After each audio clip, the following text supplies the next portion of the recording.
Good evening and welcome back to my channel. Today we have the Honda Ny1. This is the advanced version. On the road price 42,890. There is only two models available, the Advanced and the Elegance. The Elegance on the road £40,660. Actually quite like the look of it. I didn't think I liked it to begin with, but it is quite nice. This is in obsidian blue. This is the top spec, so it's nice. Looks really good in this blue. Excuse the dust. Yeah, let's hop in and have a look.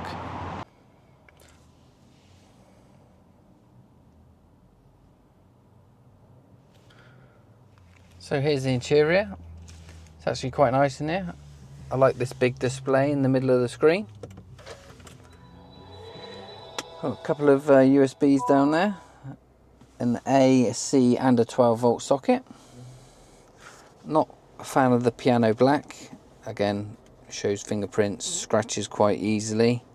I like the drive selector. It's easy, don't need a knob, don't need to turn anything. Perfectly easy to use. A couple of massive large cup holders here, quite deep. Don't know how easy they'll be used to when you're driving. Another little cubby hole here, not very deep.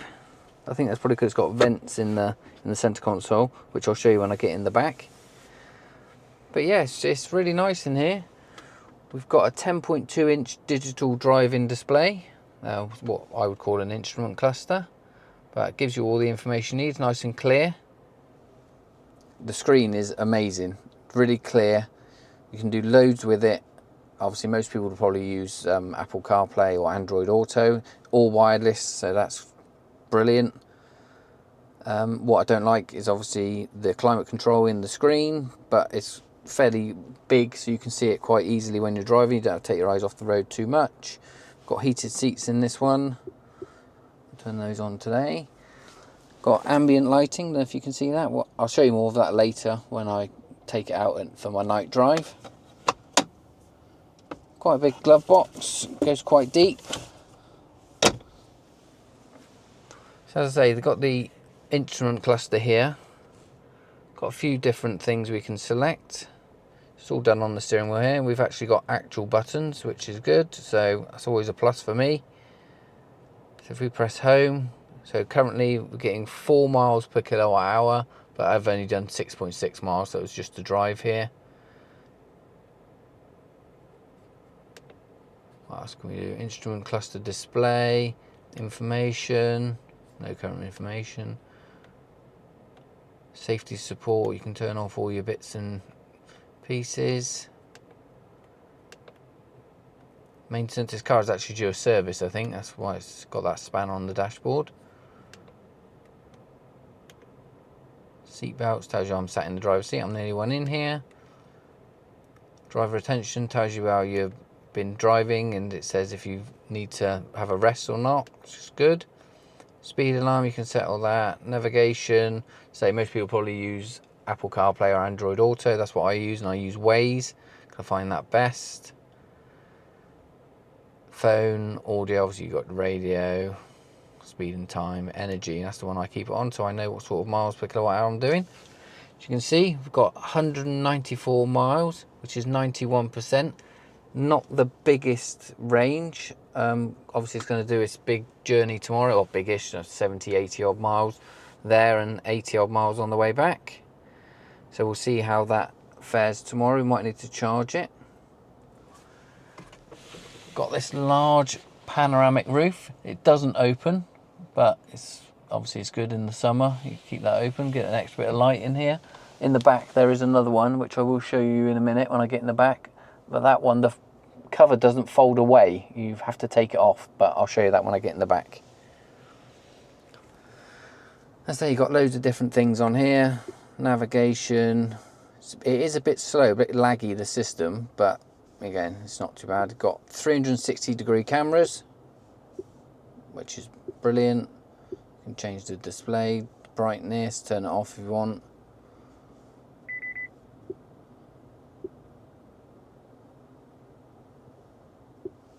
So it's really good. I've had my phone connected, so I know Apple CarPlay works.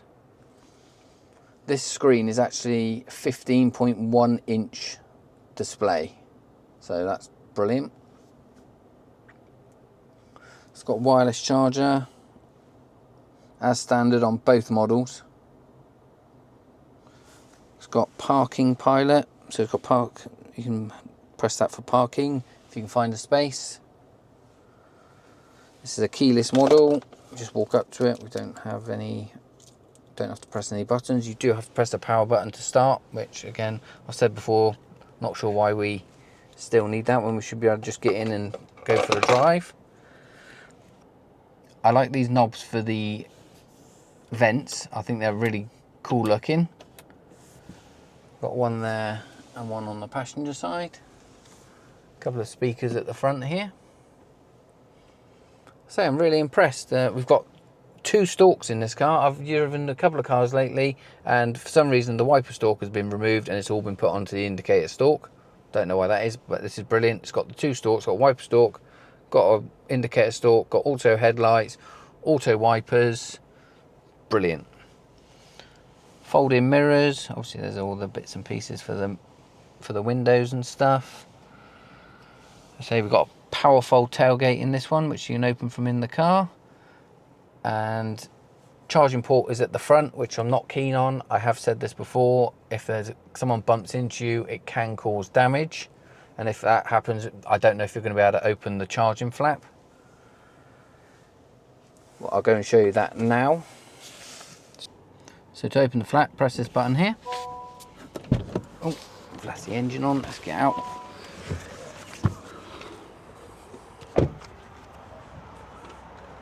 Got cool lights on this one as well. So the flap opens when you press that button inside the car. Obviously it does both charges. It does 7 and 21 kilowatt and rapid charging. Charges 10 to 80% in 45 minutes at a maximum of 100 kilowatt hours. It's got a 68.8 kilowatt hour battery, which is 61.9 kilowatt hours usable. As I say, the flap I don't like, because if someone bumps into it, you can get damaged or anything. And also, if you drive up and down the motorway like I do, it gets covered in bugs and you have to touch it to shut it. So let's jump in the back and have a look in the back. Doors open nice and wide, nice and easy to get a car seat in. We've got Isofix points in the back. Quite difficult to find, but it's fine, it's not too bad. So it's quite big in the back.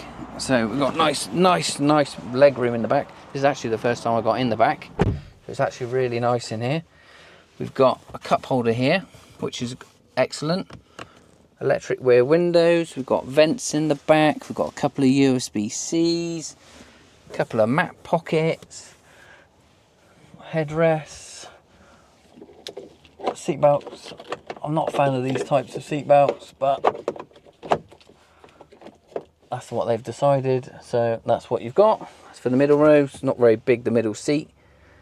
So this is the panoramic roof in the back, so it's quite hard to see. Let me just take this off quickly. So you have to undo these first 2 clips here, and then this comes down. Where you're meant to keep it, I'm not sure. I can't find anywhere that you store it. So, but it is good that you got the rear panoramic roof, but I would prefer a retractable cover that you could hide away in the roof. But obviously probably trying lack of space. So fairly easy to get in. A couple of grab handles in the back. Say loads of room in here. That's driver's seat set up for me, about 5'10", 5'11". So it's actually quite comfortable in here. We've got touch lights, which is really good. Right, let's go and have a look in the boot. We've got a power fold tailgate. So press that. So this boot has 361 litres of boot space. It's really good. I like these kind of tornado covers or boot covers. Parcel shelves, not really parcel stuff because you couldn't really put any parcels on it because it's fabric, but it's really good. So it's got power fold tailgate. So it locks if you've got children, and then you press it and you can select the height as well. It's got front and rear parking sensors, as you can see. I'm impressed with it overall, really. Let's go and give it a little spin.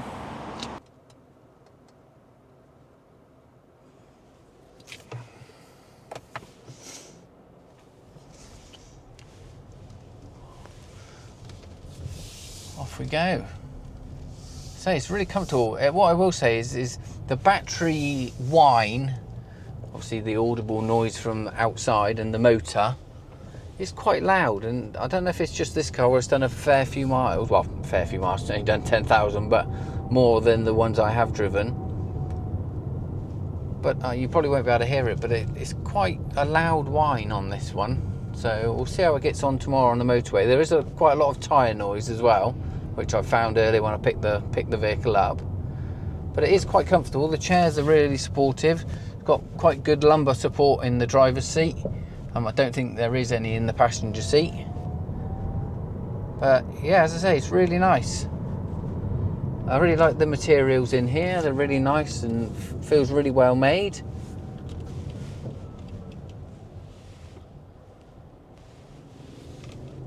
So this car has an official WLTP range of 256 miles. So we're in mid to late June now, so it's fairly warm. It's actually 24 degrees outside, so lovely mild weather. There is some rain forecast tomorrow, so on the run to London, we'll see how it gets on along the motorway. Happy and quietly surprised about how nice it is and how well the screen looks as well. The screen is really nice. I know we're going to use Apple CarPlay or Android Auto, but it is really easy to use. The charging menu is quite strange. I charge off-peak between 11:30 p.m. and 5:30 a.m. On the charging app on the car, you have to tell it when you don't want it to charge, which I find a bit odd. You have to tell it, well, I don't want it charged between 5:30 a.m. and 11:30 p.m, which to me is just a bit odd. Why not just allow it to charge between 11:30 p.m. and 5:30 a.m? But hey, we'll see how we get on.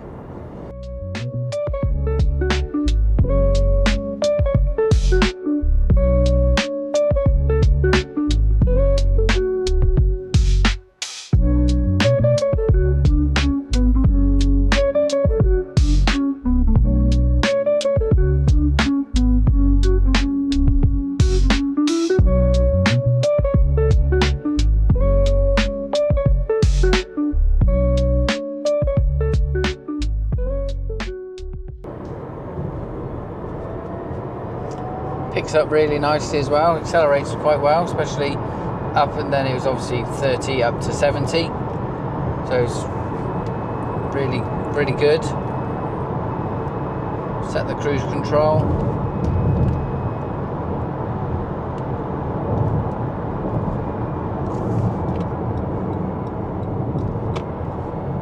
It's got adaptive cruise control and lane assist on this one, so again, I say it is the top spec. So you would expect these sorts of things with it. But as I say, I'm really impressed. I know I keep saying it, and it's not like me to sound impressed because I'm always quite miserable. But I really like it. It's got blind spot detection in the door mirrors, so that's brilliant. As I say, that whine, I don't know if you can hear it, it's quite loud. You probably won't be able to hear it when you've got the radio on and stuff, but obviously while I'm filming I can't have it on, so you can hear it quite loud.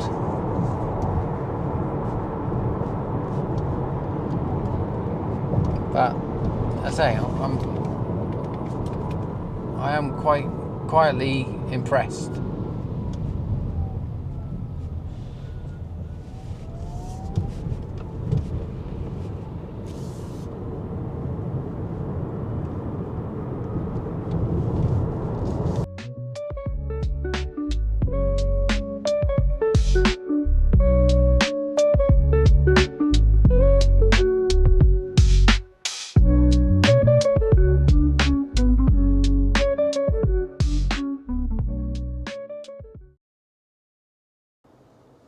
So as I was saying about the charging, this is what you get. EV menu, non-scheduled charging. So I've got it set for 5:30 till 11:30. Cause apparently that's what the guy said at the garage. That's how you have to set it. I'll find out tonight when it's got meant to charge overnight. I don't know if you can see that as well. The touchscreen, you see the grubby finger marks? They're not all mine, I promise you. Some of them are already there. I like actually that you've got short keys for the front and heated rear screen. That's quite good. Another thing I will say, I hate moaning about these things, but anyway. Navigation. I know everybody's going to be using, well not everybody, but a lot of people will use Apple CarPlay or Android Auto. When I was trying to program in a destination earlier, it was really complicated for some reason. So keywords or address. So I tried typing in where I wanted to go, but it wouldn't let me. And then I realised I had to go into more and then addresses. And then I had to type in the city I wanted to go to. Obviously, if I say London.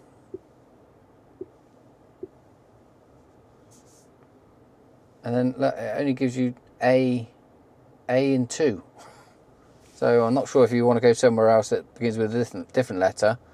You'd have to try and work it out. But as I say, that's one thing that I'll find quite annoying. But hey, we'll see how the car gets on tomorrow. I say on its longest drive, 80 odd miles. Bit concerned about the range, but we'll see how we get on. 90%, 191 miles. A lot of that tomorrow will be motorway driving. So we'll see how we get on. I'll catch up with you later when I go out for my nighttime drive. So we're just going to take it on a quick night drive down the motorway. See how we get on. See what sort of average kilowatt hours we get. So we'll be sticking to the 70 mile/hour speed limit. Catch you back in a minute.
Good morning. So as you can see, charged for some reason only to 99% overnight. We've got 218 miles of range, and we're just going to leave to go to the office now. So it's 20 degrees. It has been raining slightly, so we'll see how we get on with the range, and I'll catch up with you later.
So I've just got to the office.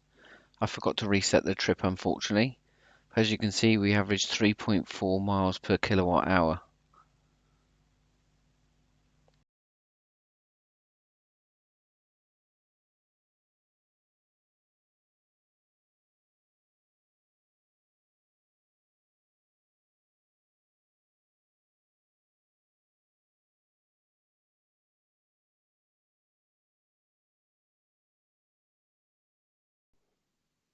So just finished in the office for the day. Didn't have to charge the car, which was great. So we're just going to head home.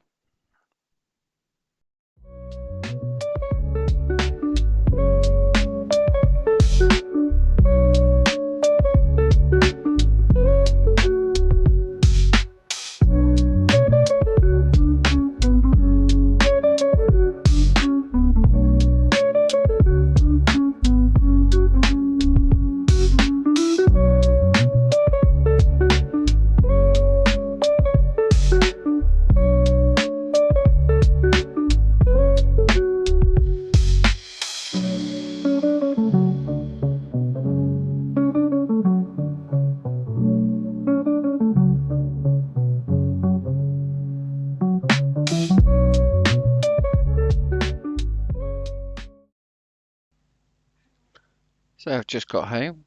As you can see, 86.5 miles covered, 3 miles per kilowatt hour, probably due to the higher speeds on the way home with less traffic. Got about 20 miles left with 10% battery. Thanks for watching. Please like and subscribe and leave any comments in the section below. Overall, really did like the Honda Ny1, and I'll catch you in the next one.